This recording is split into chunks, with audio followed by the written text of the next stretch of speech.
அனைவருக்கும் வணக்கம். இந்த நம்ம தொலைபேசி வாயிலான கேள்வி பதில் செஷன் போகிறதுக்கு முன்னாடி ஒரு சின்ன புள்ளி விவரம் உங்களுக்கு தெரியப்படுத்தணும்னு ஆசைப்படுறேன். நடந்து முடிஞ்ச சட்டசபை தேர்தலில் தமிழக வெற்றிக் கழகம் 108 தொகுதிகளை பிடிச்சு பெரும்பான்மையோட, மன்னிக்கணும், பெரும்பான்மைன்னா அதுக்கு ஒரு விமர்சனம் கிளம்பிடும். பெரும்பான்மை இல்லை, 108 தொகுதிகளோட நம்பர் 1 கட்சியாக தேர்ந்தெடுக்கப்பட்டு மற்றும் ஆதரவு கட்சிகளோட அவங்க ஆட்சி அமைச்சிருக்காங்க. இப்போ இந்த தமிழ்நாடு பார்க்கும்போது, தமிழ்நாடை அந்த மாவட்ட வாரியாக பிரிக்கும் போது அதில் சில பெயர்களை சொல்லி மாவட்ட வாரியாக பிரிப்பாங்க. கொங்கு மாவட்டம், தென் மாவட்டங்கள், வட மாவட்டங்கள், கேடிசிசி, காஞ்சிபுரம், திருவள்ளூர், செங்கல்பட்டு, சென்னை. இந்த கேடிசிசி கொஞ்சம் ஒரு குறிப்பிடக்கூடிய ஒரு 4 மாவட்டங்கள். இதில் சென்னை எங்களுடைய கோட்டை, எங்களுடைய அரண்மனை அப்படின்லாம் சொல்லிட்டு ஒரு கட்சி எப்பவும் சொல்லிட்டே இருக்கும். அதெல்லாம் என்னைக்கு அரண்மனையும் கிடையாது, கோட்டையும் கிடையாது. அது இருக்கட்டும். இப்போ அந்த சென்னை கோட்டை மே 4ஆம் தேதி அன்னைக்கு தகர்ந்துருச்சு. எந்த விதமான பெரிய எதிர்ப்பு இல்லை, பெரிய ஆதரவோடு தான் நாங்கள் 5 வருஷம் ஆட்சி நடத்தினோம். யாரும் கிட்ட கூட வர முடியாது, இந்த கவர்ச்சியெல்லாம் ஈடுபடாது அப்படின்னு சொல்லி பிரச்சாரம் பண்ணிட்டு இருந்தீங்க. நடந்தது எல்லாருக்கும் தெரியுமே, அதை திரும்ப நம்ம சொல்றதுல என்ன இருக்கு. ஒரு பாயிண்ட் கவனிக்கணும். 16 சட்டமன்ற தொகுதிகள் சென்னைக்குள்ள, மீதம் இருக்கிற 21 சட்டசபை தொகுதிகள் காஞ்சிபுரம், திருவள்ளூர், செங்கல்பட்டு இதை சார்ந்தது. மொத்தம் 37 சட்டசபை தொகுதிகள் இந்த கேடிசிசியில். இதில் சென்னையில் மட்டும் 14 தொகுதியில் தோத்துருக்கீங்க. திமுக தோத்துருக்காங்க. மிச்சம் இருக்கிற 21 தொகுதியில் திமுக ஒரு தொகுதியில் கூட ஜெயிக்கல, அதிமுக 3 தொகுதியில் ஜெயிச்சிருக்காங்க. அப்போ மொத்தமாக பார்த்தீங்கன்னா 37 தொகுதியில் 32 தொகுதிகள் தமிழக வெற்றி கழகத்துக்கு சாதகமாக தீர்ப்பு. 5 தொகுதிகளில் திமுக, அதிமுக ஜெயிச்சிருக்காங்க. இப்போ இந்த தோல்வி சாதாரண தோல்வி இல்லை.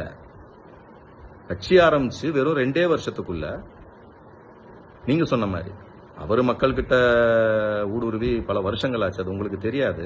அப்படி கடிவாளம் போட்டு உங்களை மறைச்சிருக்காங்க. அதனாலதான் இந்த தோல்வி உங்களுக்கு. அதனால நீங்க என்ன பண்ணுங்கன்னா, தயவு செய்து நான் ஒரு வேண்டுகோளா வைக்கிறேன் 2 திராவிட கட்சிகளுக்குமே, இதை அனலைஸ் பண்ணுங்க. எங்க நம்ம விட்டோம்?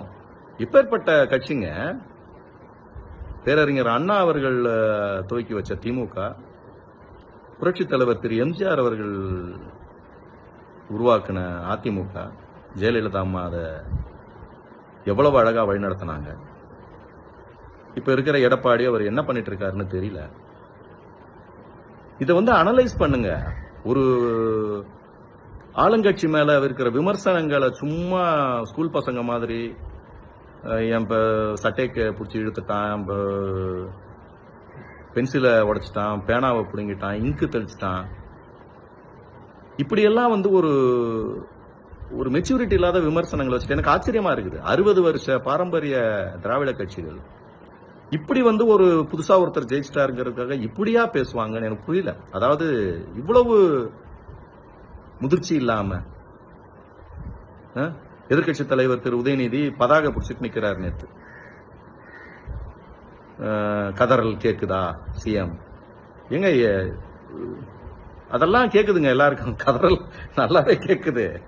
35 நாளா வெறும் கதறல் மட்டும் தானே கேட்டுட்டு இருக்கிறோம். கதறல்லாம் நல்லா கேக்குது. அதுக்கு நீங்க பதாகையெல்லாம் பிடிச்சி எங்களுக்கு காமிக்கவே வேணாம். நல்லா தெரியுது, கதறல் நல்லாவே கேக்குது. தாங்க முடியல, கதறல் நல்லா கேக்குது. அது இருக்கட்டும். ஆக்கப்பூர்வமான கேள்விகளை, மக்களுக்கு என்ன தேவையோ அதை நடத்தி கொடுக்க, இல்ல அவங்க நடத்தலைன்னா அதை நடத்த சொல்லி, ஆதரவாகவும் எதிர்ப்பாகவும், அவங்க நடத்தலைன்னா எதிர்ப்பு சொல்லுங்க, அவங்க நடத்தினாங்கன்னா அதுக்கு ஆதரவு கொடுங்க. என்ன அதாவது ஆச்சரியமா இருக்கு.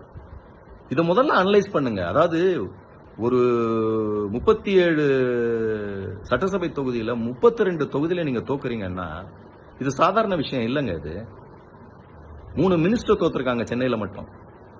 திரு ஸ்டாலின் அவர்கள் முதலமைச்சர், முன்னாள் முதலமைச்சர் திரு ஸ்டாலின் அவர்கள் வரைக்கும் மா சுப்பிரமணியம், தாமா அன்பரசன். அதாவது இந்த லெவலுக்கு தோத்துருக்கீங்கன்னா முதல்ல அதை அனலைஸ் பண்ணுங்க. அதை விட்டுட்டு சும்மா விமர்சனம் வச்சுக்கிட்டு டெய்லி புதுசா விமர்சனம். அந்த ஒரு டீம் வச்சிருக்காங்க ஐடி விங்னு. அது என்னத்துக்கு தான் இருக்குதுன்னு எனக்கே புரியல. அது என்ன ஐடி விங்? இது உங்களுடைய வீழ்ச்சியை இன்னும் அதிகப்படுத்திட்டே தான் போகும். என்னுடைய பார்வையில் இது உங்க வீழ்ச்சியை அதிகப்படுத்திட்டே போகும். மக்கள் ஒவ்வொரு நாளும் வெறுப்படைகிறாங்க உங்களுடைய அந்த விமர்சனங்களை பார்த்து. அதனால இது எந்த இடத்துல தப்பு நடந்துச்சு, எதனால நம்ம இவ்வளவு பெரிய தோல்வியை சந்திச்சோம் அப்படின்னு 2 கட்சிகளும் தயவு செய்து, என்னுடைய தாழ்மையான வேண்டுகோள், அதை நீங்க கொஞ்சம் அனலைஸ் பண்ணுங்க. பண்ணி அதுக்கப்புறமா திரும்ப விமர்சனங்களை வைங்க. நன்றி.